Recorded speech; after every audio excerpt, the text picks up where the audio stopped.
Check the coil sensing probe in real time on a CAREL control. Press and hold the set button till the screen changes and shows PS. Release. Press it one more time, then press and hold the up arrow till 22 appears on your screen. Press and release the set button, then press the up arrow till you get to D/.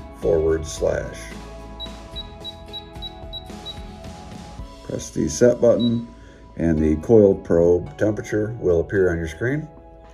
To return to the main screen, press and hold the set button, and you are back at the main screen.